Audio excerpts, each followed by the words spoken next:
Hi guys, this is Gallifrey Customs and welcome back to my channel.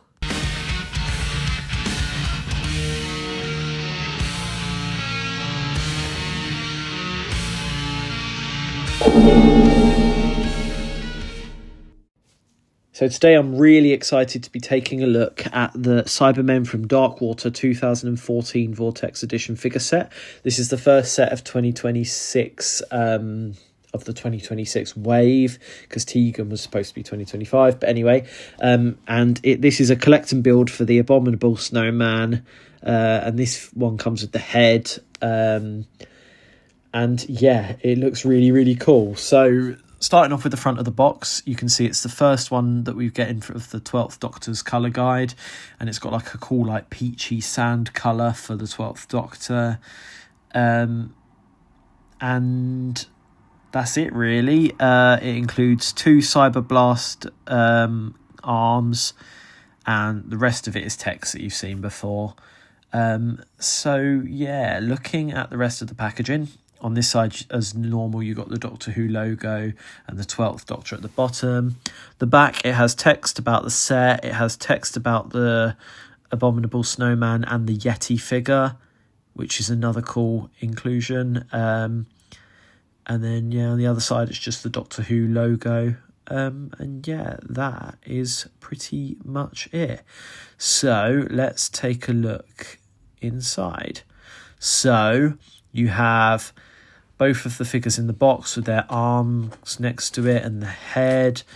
So when you remove the plastic packaging out, behind it, you have a little set of the big water tanks from Darkwater with the skeletons inside, and yeah, there's not really much to it. It's quite cool. It would have been fun to like have a little picture of Missy in there, maybe on the right side, just as a little Easter egg.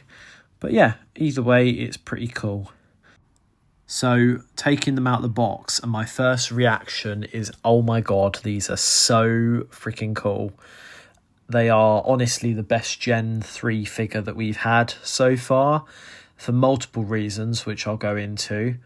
But yeah, they're absolutely awesome. I just think they're so striking. It's not necessarily my favourite design of Cyberman, but having them as figures, they are the best Cybermen figures we've ever had. The detail on them is fantastic. The weathering on them is great. The bright, vibrant silver, the gun arms, just the detail and the articulation, all of it is absolutely fantastic. So yeah, let's go further into detail.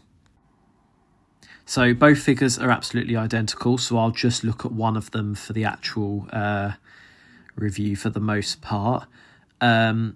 These are actually based on the Cybermen from Darkwater rather than Nightmare in Silver, and the thing that makes them Darkwater is the under armour is more of a sort of like darker gunmetal silver rather than the sort of brighter light silver that the rest of the Cyberman costume is. But yeah, it looks really cool. So let's take a look at some more detail on these figures. So taking a look at the detail of the head, and it's super crisp. The only thing I can see is that there's some funny lines on the back of the head. I'm not sure whether that's like the moulding, and actually it's on the actual back of the figure as well. So I'm not sure what that is, but anyway, it's not that noticeable. But the head sculpt is really sharp. I like the little like grating bits within the tubes, and I just think it looks super authentic to the actual masks of the costumes, because when you look back on the 3.75 inch ones, there was a lot of inaccuracies, and yeah, all of that's been redone and fixed. So looking at the torso, and again, it just looks absolutely awesome. The detail is super crisp. Interestingly, the chest piece is actually a separate part, so I don't know whether why that is. I don't know whether it's so that they can make a Jodie era Cyberman, But yeah, I'm not sure. The back details look super crisp. These arms do as well. And there's not really much else to say, but I just think it's absolutely fantastic. I love the spine detail on the back. And then moving on to the legs, the way that they've got each individual armour piece layered over the other, I just think it looks really, really cool. The feet look really good. They've done a good job of separating the under armour with the actual main armour. And yeah, it's absolutely awesome. Taking a look at the articulation, and we'll start off with the head and work our way down. The head does turn left and right. It goes 360, slightly hindered by the neck, but that's fine. And then the head does go up and down a little bit. I kind of don't want to force it. The shoulders do 360. There's also a bicep joint that goes up and down. There isn't a butterfly joint, which is a bit of a shame, but I think it would be hidden by the armour anyway. Then the elbow does rotate around 360, and it does also go up and down. The hand does a 360 turn as well. Then the arms, obviously, other arms exactly the same. There is an ab crunch that does turn 360 and just fits with the sort of folds of the armour perfectly. And then the legs go out. They also go up and down. They're on a ball joint, so they kind of swivel around and just give it some extra movement.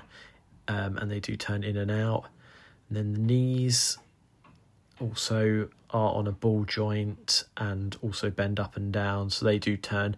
They're hindered by the armour, but again, you kind of don't want to bend it that way anyway, so it's not a problem.